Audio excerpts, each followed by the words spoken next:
Hey guys, looks like I'm live again. It's been a hot minute, hasn't it? I see that there's at least a few of you guys in the chat, though it hasn't quite updated on my end through my system to see how many of you all are. I see a whole bunch of channel members hanging out. I see Jim Two Snakes, which I don't know if you changed your name recently or if you're a new member, but welcome. Ikeda, Aethertails, Carbuckle. I am so happy to see all of you. Now, you guys might hear my mouse scrolling. Let me know if it's too loud. How is the sound? It says there's 14 of you so far. All right, it updated. How is the sound? We had to set up my podcasting setup in my room with the gaming PC in it. So it doesn't have all of the sound suppression that my office does. Mostly because I didn't want to move my gaming PC out of the room that it was in. It was much easier to just set up everything in this room. Oh, thank you so much, Ikeda Hakubi. Isn't Athena the goddess of warfare and wisdom? Yes, she is. She is also the goddess of weaving. She invented the plow. I did a whole video, if you recall, that I know you were in the live chat for the premiere for on a whole bunch of aspects of Athena that most people probably don't know about. So I am so excited to see so many of you guys. 27, holy crap, the audience is filling in. So for those of you who haven't seen my latest premiere on the priesthood, I want to give you guys a little bit of a heads up on where I've been. For those of you who aren't in the Discord server, because I've been communicating really heavily with the Discord and with patrons about what's been going on. I've been having work done on my house for over a month. Supposedly, the contractors are supposed to come back in a couple weeks, but they have another job they need to do in the meantime. It's a large general contracting company, so they have to send their electricians out periodically. But I had a AC installed, a new heater installed, and my entire house has been rewired, and all of my outlets and light switches have been replaced. They're also supposed to be rewiring my light fixtures, and I'm getting a few of them replaced that are older. So that's been what has been taking so freaking long, because my house was built in the 60s, and every single time there has been work done on it, nobody pulled a permit. So there's several floor plans at City Hall, and none of them match my house. And we found original bare copper wiring in the kitchen, which is part of what spurred us to get everything redone in the first place. But there's been this bizarre mix of older and new things, because parts of the house have been redone and parts of the house haven't. So we basically just got the whole thing done. So that is what has been taking so long. Ikeda says, $5 super chat. Thank you so much. Then may she open the eyes of your detractors. Honestly, that reminds me, as stressful as the recent harassment has been, and for those of you who know about it, there's been a lot of it going on. For those of you who don't, it's not something that's worth getting into too deeply, but I have been dealing with some serious harassment on multiple platforms over the last couple of weeks. I spoke at an international polytheist conference put on by the Center for Global Polytheist and Indigenous Traditions, CGPIT, run by Edward Butler as a subset of Indica. And I talked about latent Christianity. If you guys are interested in that, you can actually find it on my Twitter. Link is in the description. I posted about it when I did it then. You can also look up Indica's channel and look up latent Christianity, and it should come up pretty quickly. But I'm not that concerned about it at this point. The threats are a little bit stressful. The harassment is a little bit stressful. But at the same time, I've said a million times, if you're not pissing off the right people and you're a public figure, then you're probably doing something wrong. So if people are going to be doing that kind of stuff, then they're going to do that kind of stuff. I can't control what people think of me. All I can do is continue to present my best work to the community and help you guys that have been called to the old faiths honor the gods in the way that works best for you. And that is what I hope to do, honestly. Athena called me to the faith, and everything in my life ever since then has sent me hurtling towards doing what I'm doing now. So for right now, that's my focus. And if anything changes, it changes. So with all of that out of the way, you guys probably clicked on this because you're pretty interested in my thoughts on adopting a more polytheist mindset, which is more or less what the title is about, beyond the temple, seeing the gods in daily life. Now, granted, I am going to talk a little bit about ornithomancy. I'm not going to give a ton of specifics because it's something I'm still researching, but I am going to suggest some resources for you on things like divination and omens and the like. Some of them have information on ornithomancy. It's actually really difficult to find scholarly sources on it just because the evidence that we have surviving for it is mostly referential in things like the Iliad and the Odyssey. I will be talking a little bit about omens, but I'm also going to be talking a lot about the line between superstition, which, I mean, Ocean did a fantastic video on that a while back. Go check out his video if you want to get into a little more detail. I'm going to be referencing Theophrastus just as he did because he's a fantastic writer and he talks about superstition. But the line between superstition and what I hope could be an aspiration for those of us who want to go deeper into our traditions, which is adopting a more polytheist mindset and beginning to recognize the gods more and more in our daily lives. Because to me, that is the essence of what it means to be polytheist. And part of that, I think, is also sort of adopting a more pluralistic mindset. Dragon of the West, I have an entire video on how magic was performed in ancient Greece. I talked about it in very general terms in that video. I went over various types of magic. I'm going to be doing future videos on additional kinds of magic and going into more detail on things like love magic and katadesmoi, curse tablets. So if you're interested in that, there's Common Hellenism playlist on my main channel page. If you go through that, you'll see how did magic work in ancient Greece. That'll answer your questions. By the way, chances are, if you have a basic question, I probably have a video on it because I've covered most of the basics in Hellenism so far. There are a few that I'm still working on, but chances are that's the case. So let's get into what I mean by a more polytheistic mindset. As any of you who watched my talk on latent Christianity or Ocean's videos on the topic know, a lot of us come from basically, for lack of a better way to put it, very abusive monotheistic traditions. And almost all of us in this chat probably come from a largely Christian culture. Excuse me, you guys might hear me, you guys might see me mute my microphone briefly and cough every so often. I've been having trouble all day. Burnt a little bit too much incense this morning.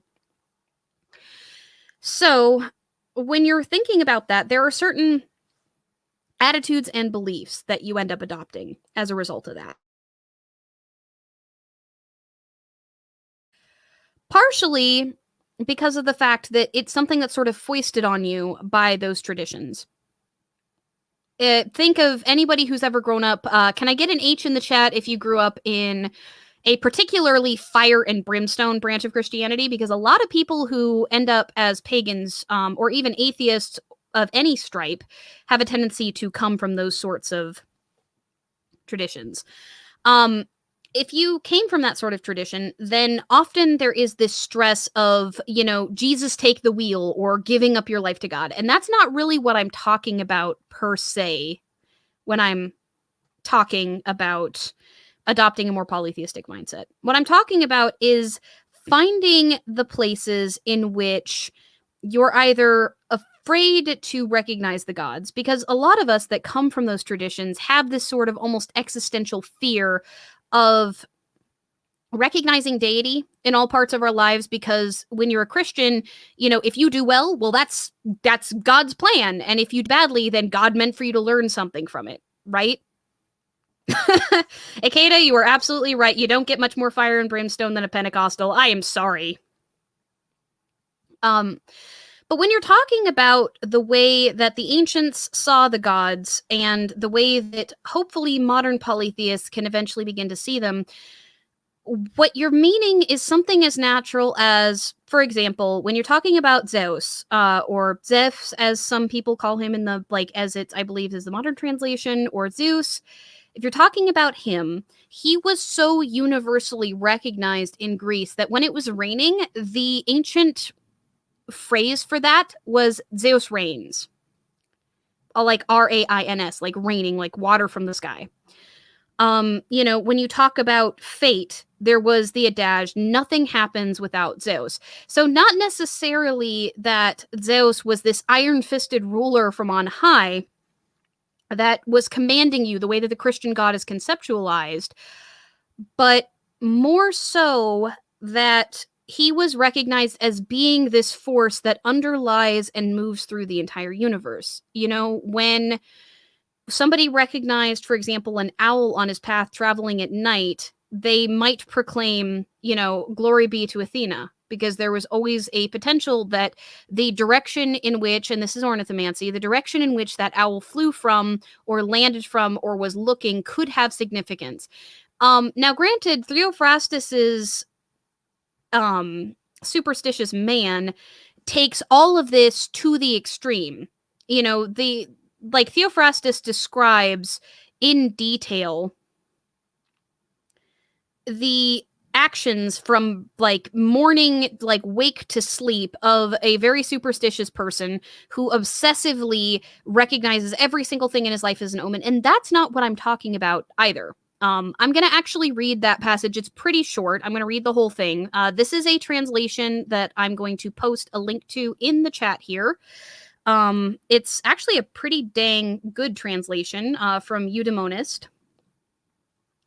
And if you scroll down, the superstitious man is character 16 on this page. I'm going to read that to you to kind of give an example of an extreme. Now, those of you who've been following my work for a while might recognize a lot of these behaviors as things that we do for worship, but this is, again, meant to be an entire day's worth. Ugh, my stomach is being stupid.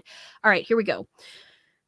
Superstition would seem to be simply cowardice in regard to the supernatural. The superstitious man is the one who will wash his hands at a fountain, sprinkle himself from a temple font, put a bit of laurel leaf into his mouth, and so go about his day. If a weasel runs across his path, he will not pursue his walk until someone else has traversed the road, or until he has thrown 3 stones across it. When he sees a serpent in his house, if it be the red snake, he will invoke Sabazius. If the sacred snake, he will straightway place a shrine on the spot. He will pour oil from his flask on the smooth stones at the crossroads as he goes by, and will fall on his knees and worship them before he departs. If a mouse gnaws through his meal bag, he will go to the expounder of sacred law and ask what is to be done, and if the answer is, give it to a cobbler to stitch up, he will disregard the counsel and go his way and expiate the omen by sacrifice. He is apt also to purify his house frequently, alleging that Hecate has been brought into it by spells. And if an owl is startled by him in his walk, he will exclaim, "Glory be to Athena," before he proceeds. He will not tread upon a tombstone or come near a dead body or a woman defiled by childbirth, saying that it is expedient for him not to be polluted. Also, on the 4th and 7th days of each month, he will order his servants to mull wine, go out and buy myrtle wreaths, frankincense, and similax. And on coming in, will spend the day crowning the hermaphrodites. When he has seen a vision, he will go to the interpreters of dreams, the seers, the augurs, to ask them what god or goddess he ought to pray. Every month he will repair to the priests of the Orphic mysteries to partake in their rites, accompanied by his wife, or if she is too busy, by his children and their nurse. He would seem to be of those who are scrupulous in sprinkling themselves with seawater, and if he ever observes anyone feasting on garlic at the crossroads, he will go away, pour water over his head, and summoning the priestess, bid them parry a squill or a puppy around him for purification. And if he sees a maniac or an epileptic man, he will shudder and spit into his bosom. So, to give you guys an idea, these are all relatively small behaviors, many of which we might recognize. For example, washing your hands at the fountain, sprinkling yourself with the temple font. That is something that it is said to do, that you are said to do to purify yourself of miasma or pollution before you approach the gods, right? But this guy, he's saying does this every day, regardless of offerings or sacrifice. The most extreme versions of these things, putting a shrine the second that he sees a snake, that sort of thing. They're basically, as Zoe says here, the superstitious person is the one who's so steeped in religion that their religious beliefs negatively affect their life. And when you're talking about adopting a more polytheist mindset, seeing the gods in more places, there is this perpetual fear that one will become superstitious, especially, again, those of us that came from the fire and brimstone sort of branches of Christianity. I know that when I was growing up, my ultra conservative sort of household. My mom was a little more liberal, but my stepdad was definitely conservative. And the church that we went to was as well. This idea of God is everywhere and watching you all the time, and you better guard even your thoughts because that can cause sin. There is this idea that integrating the gods into every aspect of your life is the same as sort of turning all of your willpower over to them. And that's not exactly the idea here. The idea is that we often go almost the polar opposite, to the point where, and I'd love to get a show of hands in the chat because this is, it's the first return to live streaming, right? I want to talk to you guys. There's 47 of you. I want to be able to respond to what you guys are saying. So tell me if, for example, you've ever felt this hesitance to where it almost feels like your religion begins and ends before the altar. Like you are a polytheist always, you believe in the gods always, but most of your recognition of that happens in the form of offerings and prayers and ritual, or for those of you who do a lot of magic, spells and ritual and things of that nature. Because I've seen a lot of folks, especially in my Discord, but in pagan spaces in general, talking about this problem where it's like, how do I go deeper in my relationship? Which I did a whole video on that, but I want to focus a little more on the polytheist mindset aspect of going deeper in your relationship, because that can be a major struggle. Right? Like feeling as though, for Christians, for example, there are daily devotional books where you can just read a Bible verse. There's regular like studies, there's church attendance, all kinds of things. But for us, our interaction with our gods often is largely confined to praxis because we often are part of orthopraxic traditions, right? We are defined largely by the things we do. But in ancient times, it's really clear that people didn't completely define their relationships to the gods that way. And of course they didn't. They lived in cultures that worshipped the gods en masse. Again, Zeus reigns would have been commonplace in ancient Greece because the idea of Zeus was so commonly believed that it wouldn't have been unusual to say. But if you say that to, say your Christian mom, you might get a weird or dirty look if you're not out as a pagan. Now, my mom would probably just roll her eyes, despite the fact that we don't have the best relationship. She at least accepts that that's what I believe in. So I could say something like that, but a lot of us can't, right? Often, polytheist spaces are the only places where we can feel like ourselves, and yet there is this longing for more than just giving our offerings and walking away, at least in some of us. Some people are fine having that level of a relationship with the gods, and I'm not denigrating those of you who are comfortable with that. But for those who would like to go deeper, for those who are interested in seeing things differently, I would like to propose a few ideas for sort of integrating that worldview into your daily life. Things that I find really useful. I stress the heck out of devotional offerings so often. If you guys haven't seen my video on what devotional offerings are, again, it's in the Common Hellenism playlist. Go check that out. But one of the big things that I've also started to recognize, especially as of late, as I've been working more and more on sort of developing my more polytheist mindset, is just because you might have offered that day or prayed that day earlier on doesn't necessarily mean that your interaction with the gods is done. When I pick up my knitting needles, that is a connection directly with Athena, for example. Irgane of the work, her role in weaving and knitting, that instant of recognition of that connection in that moment is an example of beginning to adopt a deeper polytheist mindset. When you see a deer in the forest, if you live near a forested area, which I do, recognizing, oh, look, Artemis, the goddess was here. Owls and Athena are a good example. I saw one on a line, or rather my partner did, not too long ago. Now, we don't get to see them very much out here because I live in the suburbs, and so they tend to like to hang out in the forest, but he actually snapped a picture of a giant white owl just kind of sitting on the line right down the street from my house where he was walking home, which was absolutely stunning and incredible. If you live near a beach, walking along the beach and recognizing Poseidon's might in the waves as they crash upon the shore, in the rocks that have been smoothed by the might of the water itself over a long period of time. So there's a lot of ways in which you can sort of pick up on these little things through your daily actions. Another person talked about part of my ritual involved cooking, so it's a daily thing for me, but I know it would be less often if it were otherwise. Well, and absolutely, another example for Hellenists and, any tradition that has a hearth god, which the mass majority of pagan and polytheist traditions have hearth gods and goddesses. The hearth is the center of the home and often is. Hestia, recognizing Hestia in your cooking, calling out to her and honoring her as you prepare a meal for your home. Our stoves and ovens and such might be electrical or gas nowadays, but that is still the representation of the hearth flame. Recognizing Hermes when you turn on your light, because electricity and invention and such are under his purview. Hephaestus, if you are a metal worker or a potter or any sort of craftsman who works with your hands, that is an absolutely essential way to recognize him.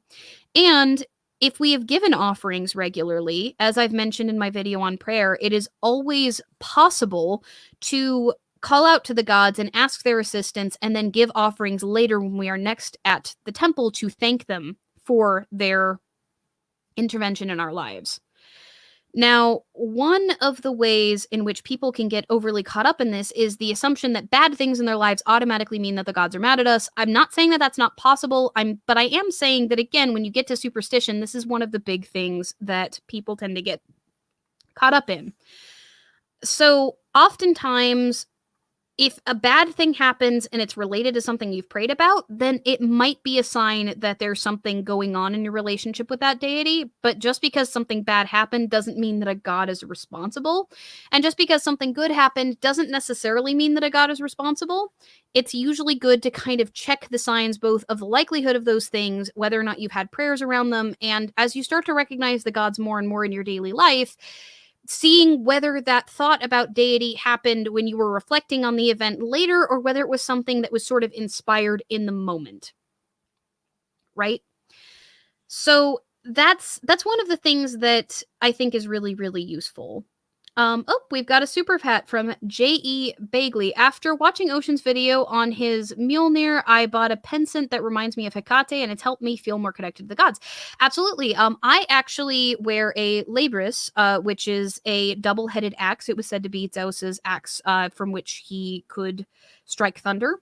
And like that actually has helped me feel significantly more connected to my religion as well. So those of us that are out of the broom closet, that can be really, really helpful. Another thing that can help you stay connected to the gods beyond ritual is to study heavily into philosophy and the like, and really start to find the philosophical tradition with which you feel most connected. Now, this applies particularly to Hellenism because we have a rich philosophical history to draw upon. But I find that when I do Stoic exercises and the like, when I study the Stoics, when I'm reading Epictetus, when I'm really trying to apply that to my daily life, there is a connection that I feel with Apollon and Zeus and Athena that is incredible.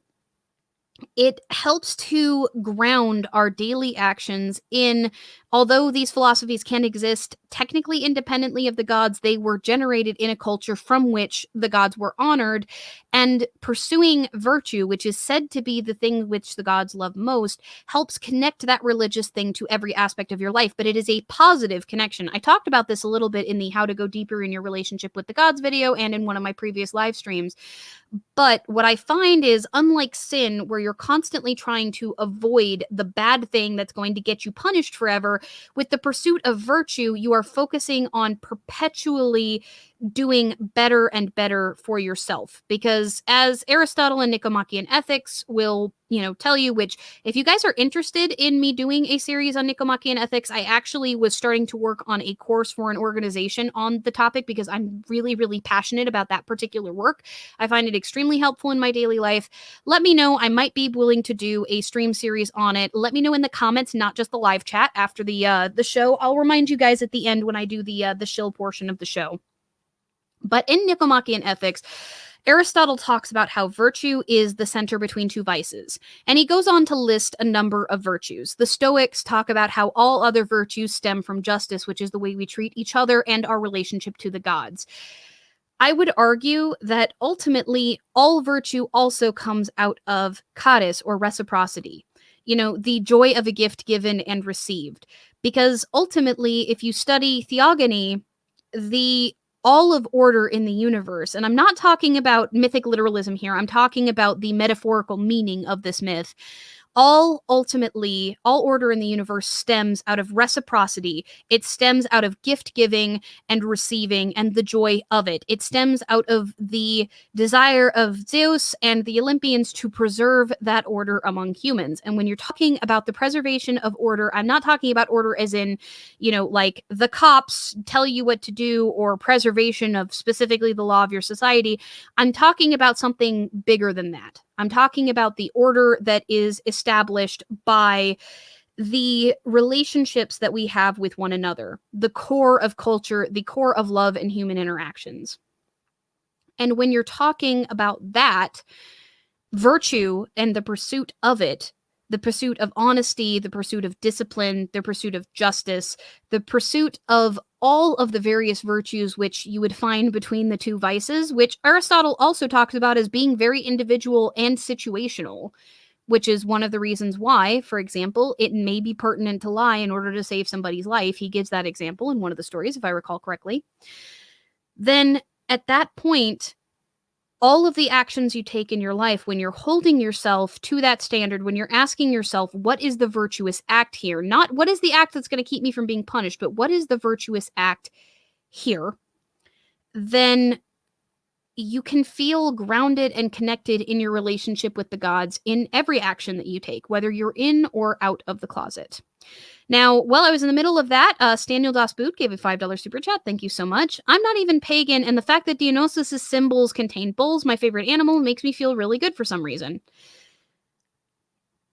So let's see what else we've got going on in the chat. Max says, outside of ritual, I often give small libations during lunch at work and wear pendants to represent my traditions. I also attempt devotional offerings. That is absolutely wonderful. I've actually given libations and given offerings while on walks and other things, just because sometimes it's wonderful to appreciate the gods in the beauty of nature. Also, I completely agree, JACandQuill, ACAB, absolutely. Aethertail says, this is actually a really good point. Insofar as superstition extends from fear, relaxing a bit can allow the gods to participate in your day. Absolutely. One of the beautiful things about Cottis, and this is something that I tell people when, I get a lot of messages and I get a lot of topics and questions and stuff in my server about getting started in Hellenism. Like, how do you start? I'm worried I'm going to do something wrong. But Cottis extends over a lifetime into every aspect of your life and every aspect of your community. Now, it was thought that those who had agos or extreme levels of miasma on them could ruin a ritual in a group physically. But at the same time, when you first start out with your relationships, you don't have the education that, say, a Greek would have had from birth on what is proper for the gods. So if you're just beginning your cycles of reciprocity, if you're just beginning your cycles of offerings and worship and the like, if you're starting out as a Hellenist or any other tradition, it's reasonable, one would think, the gods being the way that they are, that they would recognize that you are just beginning. They'd recognize your skill level. So don't worry too much about getting things quote unquote wrong. The gods generally let us know in pretty obvious ways when we're first starting out as we're developing discernment. So, the general symbol in Hellenism would actually be the labris, the double-headed axe. That is the one that is most frequently used by Hellenists to represent themselves, because the laurel wreath is sort of a sign of victory.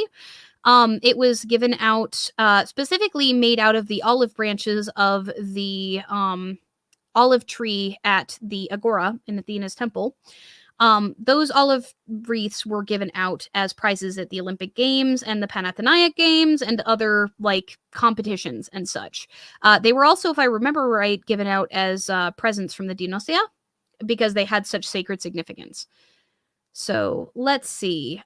People are discussing all of the different things that they give frequently. But again, it's not just the giving of offerings, it's also beginning to cultivate the idea of seeing the gods throughout the day. One of the things that I'm working on doing is I'm working on writing a set of morning and evening prayers, which I could accompany with libations or not, to help set the tone for my day each day with the recognition of the gods before bed and in the morning. The recognition that they are involved in my life perpetually, whether I'm standing before my altar or not. Again, when you're pursuing virtue, when you have that in mind, sometimes it can be really challenging. Sometimes, if you're working on virtue, you're working on, say, studying Stoicism, if that's the particular system that you go through, or whether you're, say, working on Aristotelian ethics, then you would it can be very, very challenging. Like, let's say you're working on that and you get into a gigantic fight with your partner, right? Like, let's say that they do something absolutely infuriating and you don't act out of the virtue of justice. You end up giving into, like, let's say the vice of arrogance, and you feel really, really bad about that. That's not necessarily the same thing as committing a sin. When you're pursuing virtue, for one thing, you can pray and offer to the gods and ask them for help with it. Hey, help me reflect on what I've done wrong here. But also, you can view it as a learning opportunity. Whereas in Christianity, when you sin, you fucked up, you now need forgiveness. Within the virtue ethics system, this is now an opportunity to see your failings, to learn from it, and to improve. Let's see. Blair of Hylius says, how would original Hellenists have figured out what the gods wanted? Wouldn't it have to have been started by beginners too? I say frequently, every tradition started as an eclectic practice, and I do firmly believe that. Now, the gods interact pretty directly with humanity and have from an early time in our history. It's just a matter of whether we recognize the things that they tell us for what they are. Zoe, if you live with Christian parents, I have an entire video on broom closet practice and worship. I highly suggest checking that out. Again, virtue, sort of keeping journals and things and working on your virtue and studying ancient philosophy, those are things that generally shouldn't set off very many red flags. If you're looking into mythology, you can always, frame it as, hey, I'm really interested in mythology. In terms of offerings and such, I have a lot of really good suggestions for establishing an offering practice. However, things like devotional offerings might be very, very good for somebody who is in the broom closet. Ikeda says, I knew you would have advice that applies to me. Thank you, Aliakai. Thank you so much, Ikeda. Like I said, I'm trying to be helpful to everyone because even if you're not a Hellenist, Stoicism, Platonism less so, because different aspects of Platonism, they tended to rely heavily on Stoicism for a lot of ethics, especially later on. But Stoicism, Epicureanism, skepticism, when you look at the ancient schools of philosophy, there was this massive exploration of what it meant to be virtuous. And like some, the hedonists, for example, thought that the pursuit of pleasure was the greatest and most valuable virtue.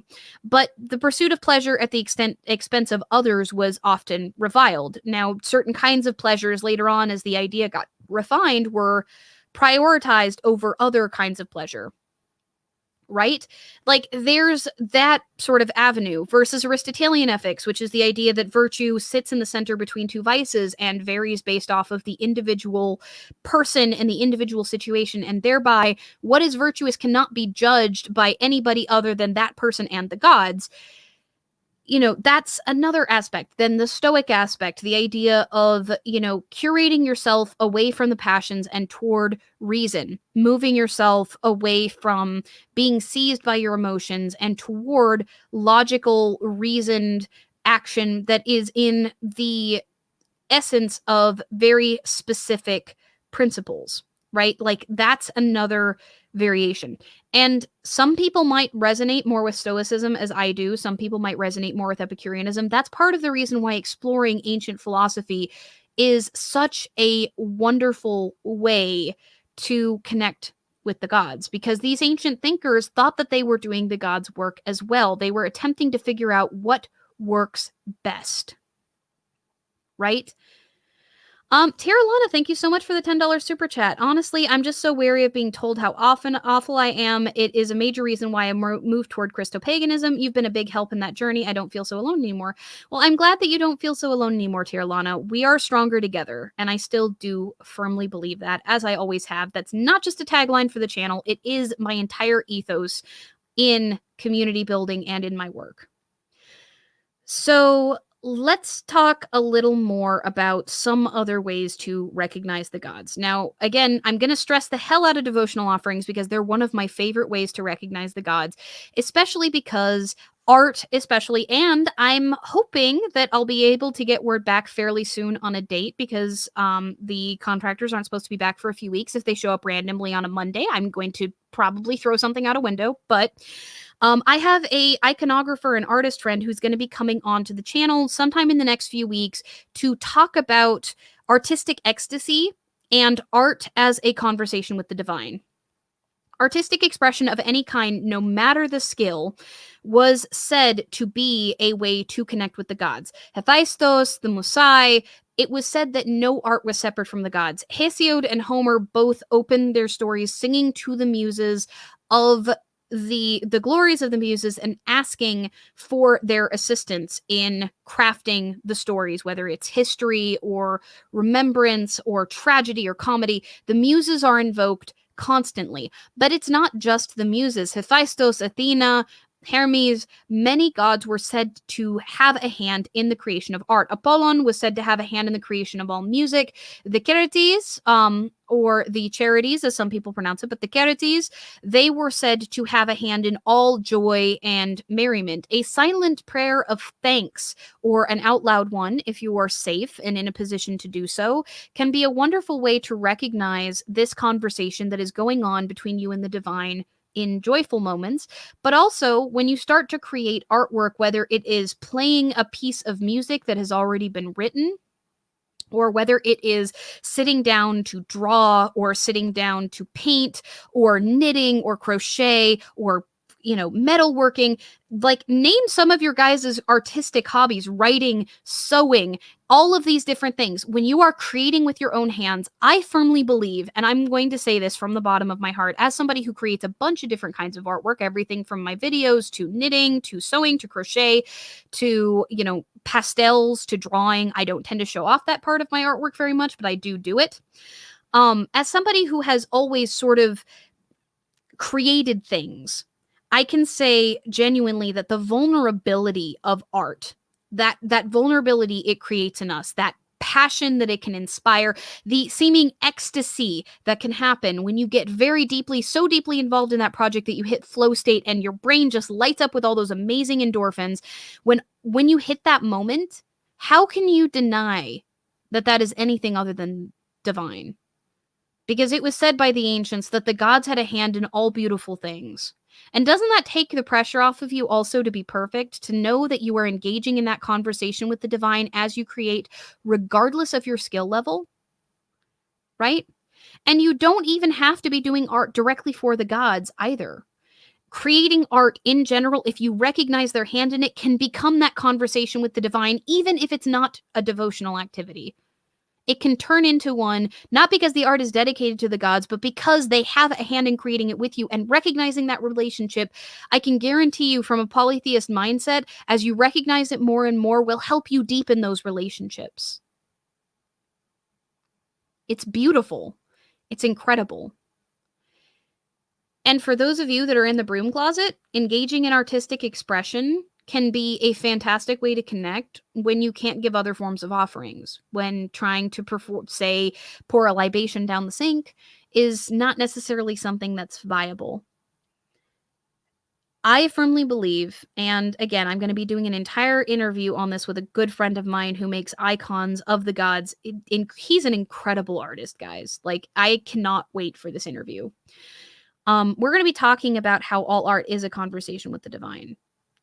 But I want to stress that artistic expression is one of the most beautiful ways that we can connect. Carbuckle, I missed your super chat. Thank you for all you do for the wider pagan community. My brain is just not working right today.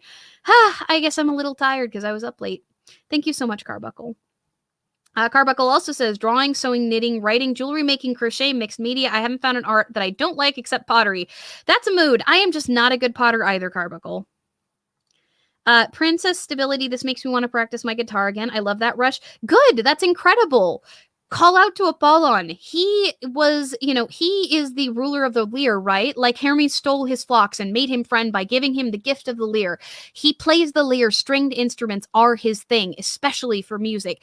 It is beautiful. Call out to Apollon when you next work on your guitar. Feel that rush, enjoy that, and recognize his place in it if you are within the Hellenic view. I devote every meal that I've ever cooked to Hestia. It feels right. Absolutely. Absolutely. And if you celebrate Triakas, setting aside a single portion to take out to a crossroads later or to dispose of if you don't have a crossword, that is incredible. It's amazing. Right? Ty Miller, the right and left brain theory thing has more or less been disproven. Our brains are a little more complicated than that. Writer here, though I do it as a hobby and have trouble finding the time. Yeah, that can be a thing because it's very easy to ignore self-care, right? Like it's very easy to ignore self-care. But while we're on the subject of self-care, here's another way to recognize the role of the gods in your life. When you take a shower or a bath or otherwise are cleaning yourself, there's this idea that running water, which all tap water would obviously be running water and nowadays, even if it comes from a still place because it's purified and such, was considered to be purifying. Recognizing the role of the gods in that moment is beautiful. That can be another time where you stop and pause and feel the gods in your life. I am absolutely certain, as I said in my video on miasma, that the ancients would not demand you go and get a bucket of seawater or, like, in the modern day, if running water and plumbing were available to them. Right? Like, that just seems kind of ridiculous. When you're talking about revivalism and you're talking about evolving traditions in the modern day, it would be absolutely ridiculous if they were to say, oh, well, you didn't get a bucket of seawater, so that doesn't actually work. Your shower doesn't count for purification. No, miasma was as much about physical pollution as it was mental. And one of the big ways in which you can recognize that is showers, baths, other ways that you clean yourself, recognizing the gods in that moment. So, yeah, the Romans did have plumbing, but it's a little bit different. Sarcastic Tennesis, the way that most of us manage to make it crooked is stitch tension. You'll learn over time. Don't worry. So Ty says, I'm not sure that I agree that arts are an actual conversation with the gods per se. Any room for simple recons is simply worship and don't claim communication with the gods. What I mean by a conversation with the gods is that there was this belief in ancient times that all art, all inspiration came from the gods. There was a variation on it where people talked about their genius or a spirit which transferred those ideas to them. There was also a concept of the gods inspiring art directly, particularly the Musai. When I talk about conversations with the divine, a quote simple recon, if you're reconstructing accurately, art being a conversation with the divine is actually a canon thing from antiquity. It was believed, again, by Hesiod, the very first words he says is, "Come, let me sing of the muses." Because, as they say in his portion, the muses, without them, there would be no art. There would be no music. There would be no story. There would be no beauty in the world.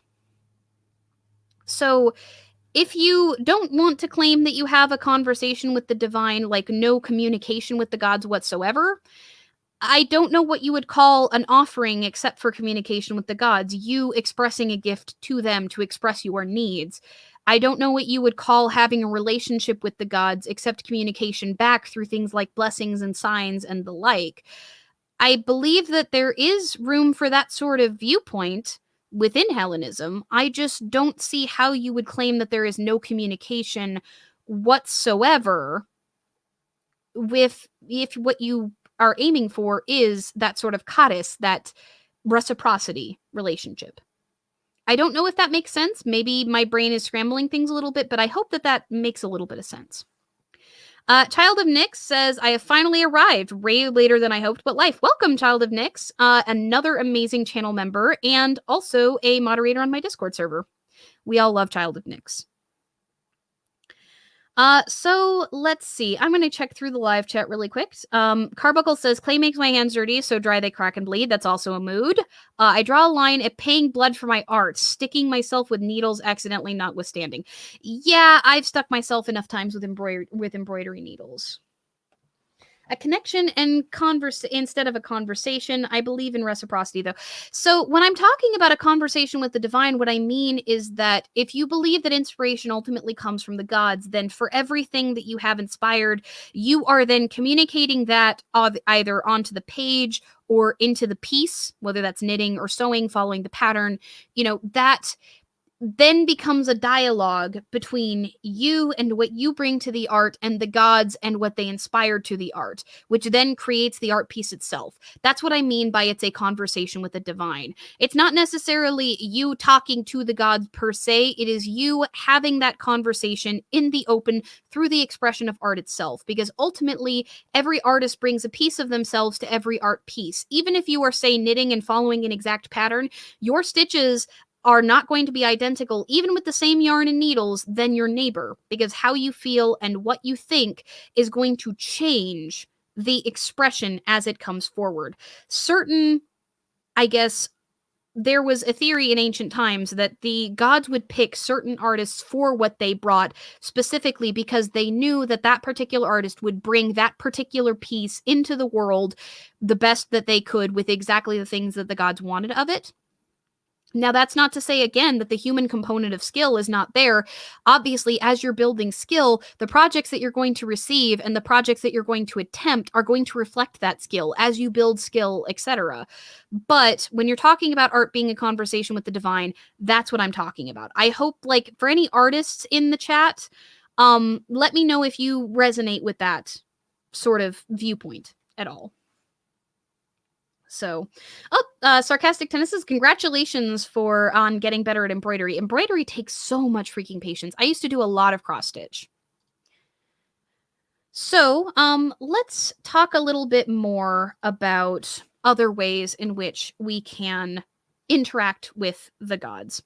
Another recognition, another way to do more is various shrines and other small things. Now, this is more for folks who either own their homes or have some, say, landing place. If you've got an apartment or you're out, like this is kind of a suggestion that is more useful for people who are out of the broom closet and have their own spaces where they're not going to be judged. But in ancient times, there were a number of things that existed outside the home. There were various altars and shrines, and also there was a water font usually on a pedestal that was often kept in front of the home, so that when people came home, they would wash their hands and face in it to wash away the grime of the outside world when they re-entered the Oikos.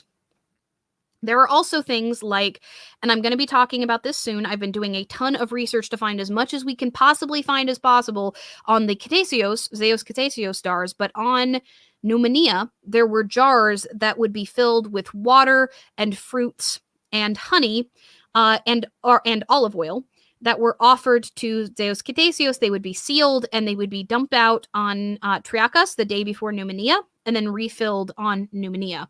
And having that sort of thing in your pantry, having various shrines outside and around your home can again help you have that recognition of the gods as you notice them throughout your day. Having a shrine to Hestia somewhere near your kitchen, having a shrine to Athena, for example, near your bookshelves or near particular arts and crafts if you weave or knit near that.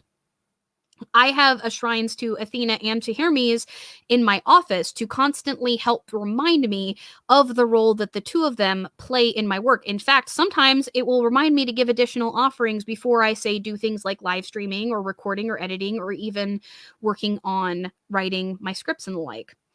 Another thing that some folks do is they like to read myths and create their own retellings in a modern setting as a devotional activity. Now, this is more for folks who like to write. Poetry and prayers and such can be an aspect of this. Some people actually like to take hymns and things, type them up, and then decorate them. with, again, artistic expression. But the idea being integrating these texts and these ideas more and more into the way you think by viewing them more often, either as decor that you've created or that you've found, just having them around so that you see more and more often, that you can contemplate them. If you have, for example, the shrine suggestion, if you have shrines around your house, you can stop and contemplate the statues, which, if you have carefully chosen them, will be beautiful, they'll be interesting, but also the ways in which the ancients, which many statues that you can get today are replicas, the ways in which the ancients and modern artists portray the gods can tell you a lot about who they were. Reading the ancient stories can tell you a lot about who they were. And contemplating, for example, say epithets, new epithets, or contemplating the image of the god in relation to epithets or in relation to things that are going on in your life, almost like a meditation of sorts with these shrines that are about your house, can help you remember the role of those gods in those moments. Especially if you consider the gods, for example, if you're about to start something important or new. I gave a big offering to Athena and Hermes when I got the order of a whole bunch of knitted hats from my friend at the coffee shop, because I recognize the role that the two of them play in commerce, and specifically in weaving and knitting and sewing and crochet and such with Athena. So remembering those sorts of things, recognizing that in major events in your life, and giving the gods their due, not just in the temple, but afterwards, keeping them in your mind as you work on major projects, that can be a big thing. Now, Astrid, you don't actually have to have a ton of money to have an altar. You can either create things yourself or find symbols that are similar and still contemplate them, because those symbols that you find, much like when I talked about my broom closet video, are going to have unique meaning for you. So if you can get like a small statuette of an owl for Athena, or the shoe for Hermes, or other things, cool by Mike, you could absolutely create your own new myths or new stories. Like, absolutely, that could be a devotional activity that you can do to recognize the gods in your life. Another thing that a lot of people really like to do is create objects and things to become later votive offerings to recognize a major blessing that you've seen in your life. You know, something to commemorate. Like, let's say you were severely injured. In my votive offerings video, I mentioned somebody who was severely injured and dedicated their bandages from when they had that injury and infection to, I think it was Asclepios, but it might have been Apollon, as an offering, because they symbolized that struggle for them. And so seeing that and giving that to the god felt like turning over a recognition of this trial and this blessing in their lives. And having a collection of these votive offerings, especially if you do have shrines or altars, can, if you visit those shrines outside of just, being in the temple room, you can then recognize that lifetime of Charis as objects. I do plan on doing a video at some point on the sort of reluctance that we seem to have, and I plan on talking about this in the interview with my friend as well. But there's this sort of reluctance that we have towards images because of latent Christianity, because of the fact that, Christians mocked people, in ancient times for, oh, your image is your God. And granted, in Kemetic theology, certain kinds of icons actually were considered to be gods, to have them in imbibing in them and, feeding them and keeping them healthy. Like, that's actually a thing in Kemeticism. And there was this belief in Hellenism that the gods could visit statues and things when you were presented before them. So that's not actually too far off. But because of the fact that, Christians abhor the idea of a visual representation, because of the prohibition in Judaism before it of a visual representation of deity, there's a lot of us that have this reluctance towards ascribing meaning to objects. But votive offerings and collections of them, even outside of the temple, when you have them dedicated to the gods, going and visiting them and reflecting on the history of blessings that they represent, can be an incredibly powerful experience. Especially if you're starting to have self-doubt, or if you're starting to struggle, if you're finding that it's hard for you to ask, going back and seeing this collection of votive offerings over time and recognizing the totality of Charis that they represent, recognizing the totality and incredible breadth and vastness of the blessings that you've received, that you felt so moved to dedicate, that you felt so moved by, that you felt the need to dedicate an object to recognize the individual importance of every single one of those memories, Again, it can help you see the gods more in daily life, not out of superstition and fear, but instead as the recognition of just how deeply involved they are in every aspect of your life. You don't have to necessarily say Zeus reigns to your Christian mother to recognize his place in the sky. Let's see. I noticed here, Lana, I've always had a weird way about these things. I just have conversations with the gods. To be clear, it helps. But yeah, I mean, that's one of those things that I think are incredibly beautiful. Having those sorts of collections, creating these things, they can be representative of that. And often myths and stories were representative of values that the culture had and the place that they saw the gods had in it. So, if you study myth, if you learn to understand the way in which symbolism was used, you can create modern myths. Now, those myths might not be seen as authoritative unless they're part of some sort of living tradition, but for yourself, myth telling and storytelling could be a fantastic way, again, with art as a conversation with the divine, to start to understand the way that you see the place of the gods in your life and in your practice. The ancients would often give, and I plan on doing a video on this as well, specifically on epithets, because there were so freaking many of them and so many different things that they meant. But the ancients would often give, those that felt like they had particularly close relationships to certain gods, would give epithets that denoted that relationship to the deity. The example that I remember most often was, I think it was either Zeus or Hermes Philippus, Zeus of Philip, because they felt like they were very, very close to that, to Zeus, to that god. So having your own system of these things, having your own epithets that you give the gods in your prayers and such, recognizing, excuse me, sorry, again, my stomach's being weird, recognizing the epithets that existed from ancient times and recognizing the place that they have in modern times. Like, for example, I often address Athena as Irgani, as of the work, because I knit and crochet and sew almost every day, or at least one of those things. Right now, it's a lot of knitting.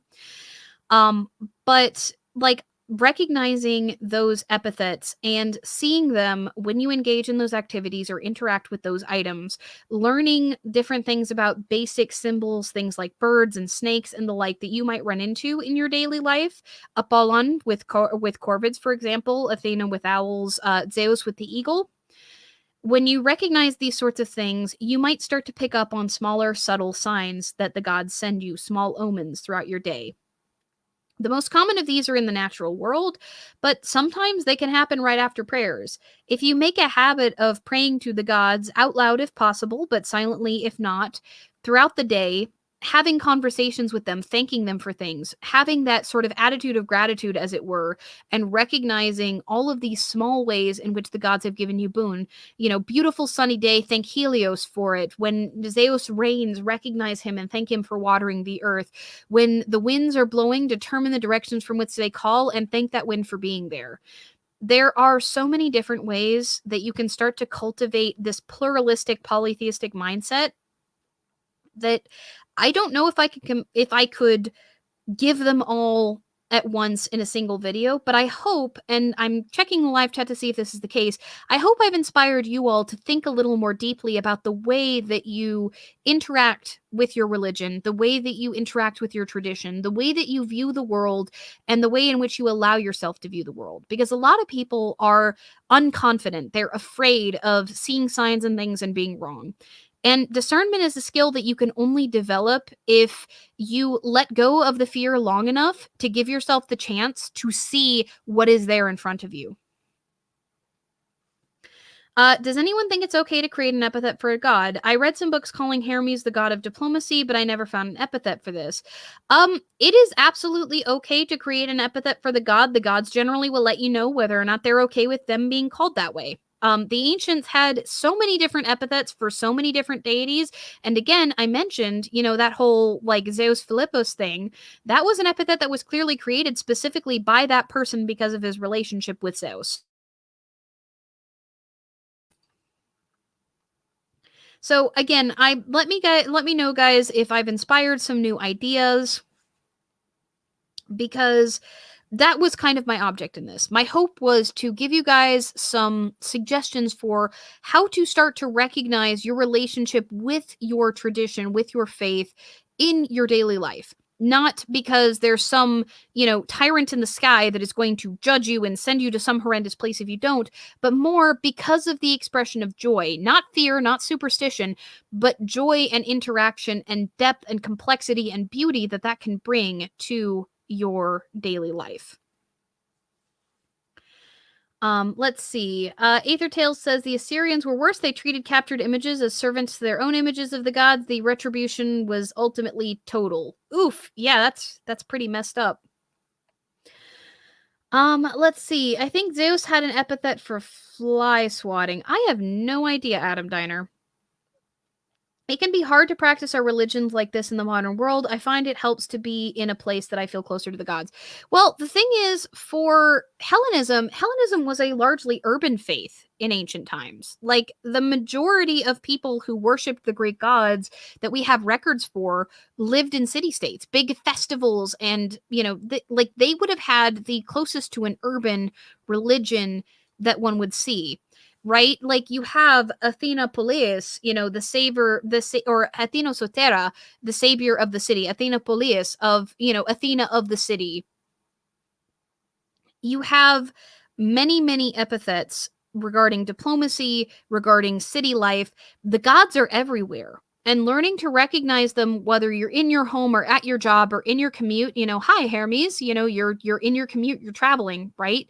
You're on your phone, messages. Learning to recognize these subtle things that you don't have to leave your house and be out in the middle of untouched or semi-touched nature in order to feel connected to the gods.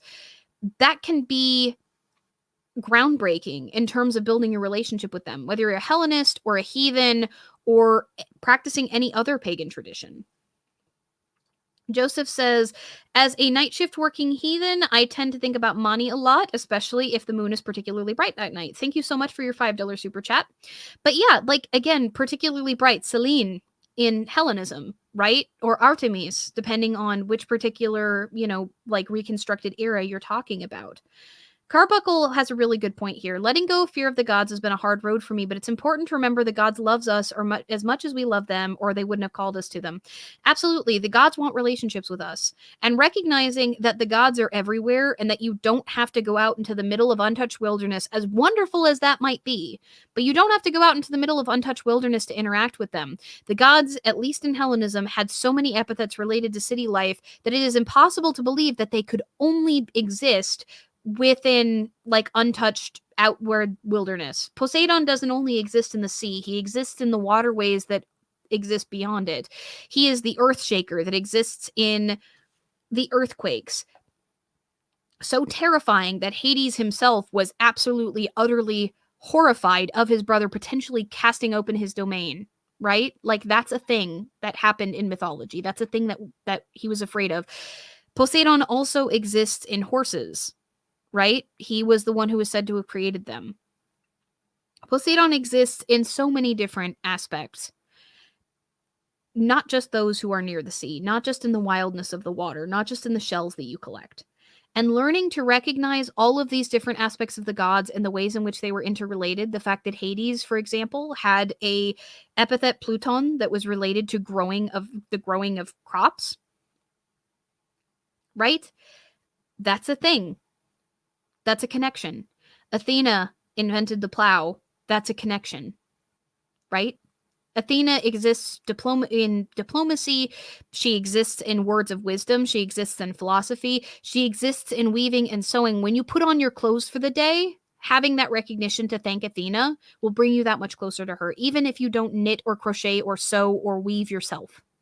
Just recognizing that the existence of woven fabric is a part of her is beautiful. Recognizing all of the ways in which the gods exist in our lives, in every aspect of our lives at all times, that we don't have to separate ourselves from our daily lives to exist in their orbit, that they are everywhere through us and as a part of us. Athena exists in technology and development as well, absolutely. So does Hermes. He was said to have invented a ton of things that humanity uses. Akeda says, so Poseidon is a literal deity. I'm not sure what you mean there. Let's see. Ty says, my favorite is Aphrodite Pandemos. I worship her most of all. Good for you. I'm glad that you have a strong relationship with one of the Thewe. Like, absolutely. That's one of the things that is powerful. Athena Ergane is the deity that I feel the closest to. Oh, coastal, it's a pun. Ah, I see. I guess I missed that. Apollon has an epithet of protector of the streets. I do believe so. And Ares actually was also said to play a role in specifically rebellions against unjust governments, in addition to his role as like a foot soldier, and he may have played a role in PTSD. Oh, littoral region equals coast. Ah, I see it. Thank you so much, Astrid. I guess I missed that. You know, there's a hole in my vocabulary you all have officially exposed. Congratulations. Y'all get to feel smarter than me for a minute. So, since we're kind of getting towards when I usually wrap up the stream so that folks can watch it on the playback, I'm wondering if you guys have any questions for me, if you have any suggestions or you want to give me any feedback for any of the stuff that I've talked about, or even if you guys would like to just share some of your own experiences with ways that you deepen your relationship with the gods, because I want to make sure that this is useful for everybody. If you're watching this on the playback, by the way, now would be the time to pop down, hit that like button if you get a chance. It really helps the channel out. And pop down into the comments and let me know the ways that you deepen your relationship with deities. Whether that's your favorite votive offerings or the ways in which you recognize the gods throughout your day. You know, things like dream interpretation or divination that you do frequently, which dream interpretation is one of those things that I forgot to mention, but paying close attention to your dreams, if you have them, can be very, very useful because eventually you'll learn how to discern the ones that the gods have sent from the ones that your brain just kind of made. Sir, I'm sure a god would accept a devotion of puns. Hermes, yes, of course Hermes would accept the devotion of puns. He's such a trickster. That's glorious. But let me know what you guys think. Like, let me know if I did a good job. Let me know if there are any suggestions. Ikeda Hakubi with the incredibly generous $20 super chat. God dang it, Ikeda. I already gave you enough crap at the beginning of this week's script for donating enough money to replace my RAM. You don't need to make up for any lost time. Ikeda says, it's been a while, so I want to make up for lost time. You are an incredible supporter of the channel, Ikeda, and all of you that showed up, honestly. I'm really, really excited to see that almost 60 people stuck through this until the end. It has been so long since I streamed. Thank you all so much for being here. Even for those of you who can't financially support the channel or don't want to, just being here is a huge deal. I am so grateful for all of you. I really am. So, Jay Bagley says, I'm an ex-Mormon. It is important to realize that the gods understand that converting is hard. Absolutely. All of us struggle.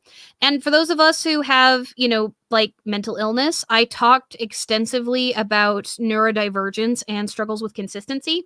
The gods understand us. They know when we're doing our best and when we're flaking. They know when we're being honest with them and ourselves. So long as you are doing your best to strive ever towards virtue and to do better than you were yesterday, the gods understand that there is an entire growth process that goes through this. Right? A journey implies a destination. I generally like to talk about a path because pathways can exist to and from all sorts of things. They can branch off into the wild, they can branch off into beautiful views, and then meander all the way back to a starting point. They can bridge between two places, or like, for example, the Green River Trail that extends very long beside near where I live. They can go for miles and miles and miles without really a destination in sight and pass through many useful points that may feel like an end for some, but feel like merely the beginning for others. You can pass by many people on a path that you may meet again, or you can travel alongside them for a long period of time. But the point is, regardless, a journey implies a destination. A path is something you can travel on for as long as you want. Skylar says, as someone with Greek heritage, I love your content. Please take it up. Thank you so much. Cool Guy says, you've really helped me figure out a lot of my feelings and stuff. So thank you for making really cool and interesting stuff. It's helped me a lot. Oh, thank you guys. That's such kind words. You all are wonderful. Max says, recently I've been interested in Hellenic divination methods and I'm going to learn it to honor Apollon. I'm actually working on a video on divination specifically, so keep your eyes peeled for that one. I'm always working on a million things because it takes forever to do the level of research that I do for my videos, but keep your guys' eye out for that one that is on the list. patrons actually have a pretty long list of a bunch of different topics that I'm working on. Carpathia, $5 super chat with a purple heart. Thank you so much, Carpathia. Astrid says, thanks for being a naysayer to the idea that you have to be Greek to hail the theoi. Absolutely. Can I please get a focus can folk off? And for those of you who have access to it, a no xenia for xenophobes in the chat, please. Ty says, I've been a Hellenist for about a decade, but it's nice to find others of the same faith. I'm like, wow, there are others out there. Yeah, I kind of felt the same way when I started creating content and like this amazing community sort of sprung up. That was wonderful. I'm reminded of the Hindu idea that any progress on the spiritual path stays with you throughout your lifetime. All of them. Yeah, that's also part of the idea of Kaddish, right? Kaddish is the offering, its action, the joy you receive from giving it, the gift, the joy that the gods receive for giving it, or the recipient in the case of Kaddish between people, but it's also the sum total of your complete relationship. That is what I was sort of referring to with Kaddish. I have a much better much more eloquent definition in my video on the topic, which I actually used that definition in my talk on latent Christianity. But Kaddish is a focus near and dear to my heart. Yes, Rusty Spork, Carpathia. Let's see. I can imagine me as an eclectic Hellenic polytheism, Shinto, Confucianism, and American civic religion. That's really interesting. The gods have really helped me on my journey of getting an ADHD diagnosis, for I'm grateful for them. Ie Theoi. They are glorious. Let's see. Off is the direction in which folkists can... I'm not going to say that on air. Tiralana says, puns as devotionals would truly be wonderfully divine. I regret nothing. You know, there's going to be, at some point, I'm probably going to either do a stream or just even mention one. There should be joy and joviality in religion. If everything is too serious all the time, then you're doing something wrong. Like the ancients would get raucously drunk and dance and, you know, screw themselves into oblivion during festivals. And the polis officials were incredibly driven crazy by it. There was a festival that was dedicated to the theatric arts. Like this idea of this sort of solemn stand still in the church and don't fidget is a very, very Christian one and not completely in line with the whole of pagan religion. There are moments for solemnness, but there are also moments for joy. And if your feet feel as though they need to move and tap in order to express that joy in honor of the gods, it was very much thought that artistic expression of that sort was just as much an honor to them. Max says, I'm just grateful to the gods in these communities for helping me learn so much about the world and myself. That is a wonderful way to describe the path. What would be the appropriate god to ask for stealing folkists' knees? Well, Hermes was the patron of thieves. So, let's see. I literally fled from Zomber depression, the religion. No, thank you. Absolutely. Like most of us, I think, feel that way. Folkists and Sanghis are offensive to deity. Yeah, absolutely. In this week's video, which I guess that brings me very nicely to the shill portion where I talk a little bit about what's coming up. I am very excited to announce, the patrons have known about this for quite a while, but I'm finally going to get to announce it publicly. I am working on a Hellenic calendar project with an artist friend of mine. This person wants to remain anonymous because they are, for one thing, non-binary, and for another, not out either of the broom closet or the closet in terms of their identities and such.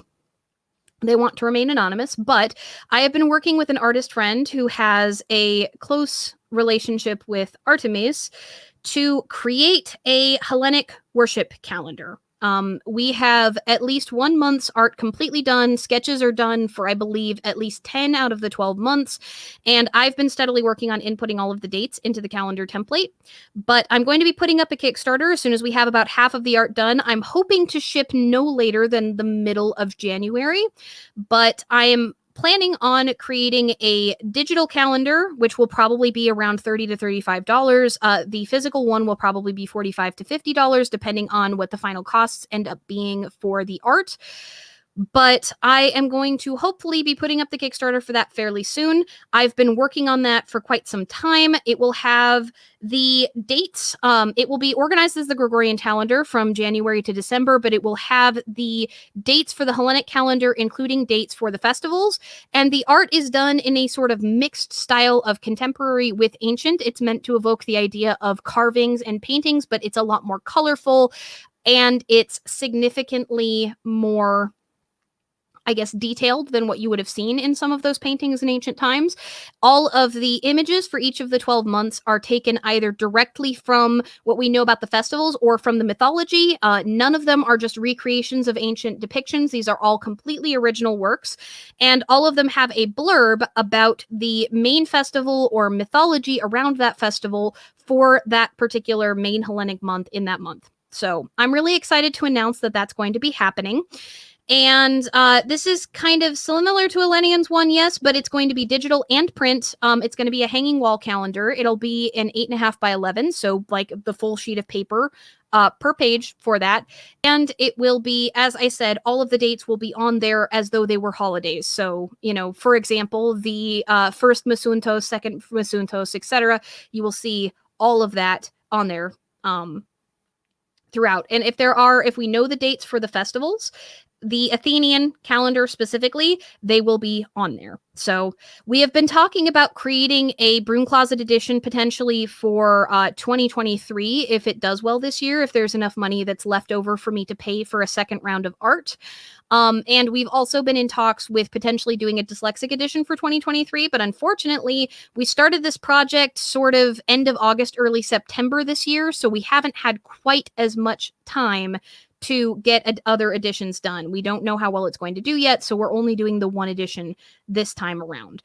But it's going to be beautiful. The Broom Closet edition is going to be for 2023. If it does well this year, it will be symbols with a wallet-sized key card that will come with the calendar that will show you what each of the symbols mean. So you won't necessarily have the exact dates. You will see the names of the 2 months on the calendar on the image, the way that you would for everything else. There will be no blurbs for the festivals, and then there will be symbols that mean various things. So that would be the idea behind the Broom Closet edition. We have to work out all the logistics. Are there any ideas for talking about specific Greek gods like Kronos or Hypnos? I've always wanted to learn your relationships with gods specifically. I have done a video on facts about Athena. I do plan on doing god profiles in the future. I want to cover a bunch more concepts in Hellenism first, things like the soul, things like curse tablets, the other 2 snake videos, etc. I want to get a little further into those concepts before I start doing deity profiles, because I feel like there's a ton of material out there on mythology, but not near as much on praxis and good historical sort of backing for it. So that is my focus at present, but I do have plans on doing videos like my 10 things you probably didn't know about Athena video in the future. So, so as far as the future for this week's topic is called Where We Stand, Politics and Hellenism. And that is, for lack of a better way to put it, I am frequently accused of being excessively political on my channel because I talk about politics directly, but I also talk a lot about things like folkism, things like LGBTQ rights, etc., regularly on my channel. And so this is my attempt to not only explain and justify that, but also sort of express why I feel these conversations are so essential to the community on the whole and not just my channel and the community that I'm fostering. So that is kind of what this video is about. It's a very personal video. It is sort of talking a little bit about what I feel the relationship of content creators like myself is to the community on the whole and what our responsibility is, like what the responsibilities of having that kind of loud, influential voice in a community look like, but also talking a lot about defining ourselves as a community, putting lines in the sand about what we will and will not put up with, and why all of that is essential, and why those who call for, pagans to not be political in our content or to just focus on the religion are misguided at best and potentially malicious at worst. So that's me. That's what I'm doing for this week's video. That's sort of what my focus is in it. I finished up the script tonight, actually a little bit before the stream, because I was going over it with a good friend of mine. Also, next week, I am really excited to announce the stream is going to be significantly earlier in the day. It'll be at 2 p.m. PST. I'm going to be bringing on a good friend of mine, Keledorius, who is a Greek who lives actually in Greece, who is founding a tradition for Hecate in Greece. He received a grant from the CG Pitt Foundation for that, the Center, as I said, for Global Polytheist and Indigenous Traditions, with a great deal of fanfare. He works on Patreon. He's also been a fantastic friend of mine for a little while now. We've actually been developing a friendship, and he wants to come on to talk about folkism, ethno-nationalism, and the challenges that these things and that sort of the obscuring nature of syncretism can have for reviving or founding a mystery tradition in Greece, and the challenges that he has faced personally, being a Greek that is LGBTQ and having met directly and interacted with people like Ricius, the founder of the YSEE. So if you guys are interested in that, it'll be at 2 p.m. PST, 5 p.m. EST next week on Monday, to accommodate for the time zone differences. You're not going to want to miss it. Kelidorius and I have a tendency to talk for hours when we do talk, and this is going to be a heck of a discussion. We've been planning it for months, and we finally got a date nailed down. So with that in mind, thank you all so much for sticking through that. It took a little while, but I hope that those who are watching it on the playback thought that it was worth it. Again, if you hadn't had a chance, there's 51 of you. Please hit that like button or the dislike so you never see my face again. It counts as engagement either way. If you get a chance, pop down into the comments. Let me know if you'd be interested in a series of live streams on Nicomachean ethics, because I do actually remember all those things you guys say you want, and I do try to make sure that I make time for them. I have a whole list of these things. It's just a matter of making sure that I actually keep them all in order and remember them when I'm doing live streams and such. Let me know in the comments section so that way I can track the level of interest. Let me know in the comments also the kind of stuff that you guys do to keep the gods in mind throughout the day. Let me know if there's something that you feel like I missed that was major. Let me know whether you think I'm kind of being ridiculous for that. Let me know about your fears and your hopes and your dreams and the beautiful moments that you've encapsulated with votive offerings or the ones that are near and dear to your heart. Tell me about the beautiful relationships of goddess that you have with your gods, whatever tradition you are. I want to hear from everyone. And as always, remember, we're stronger together.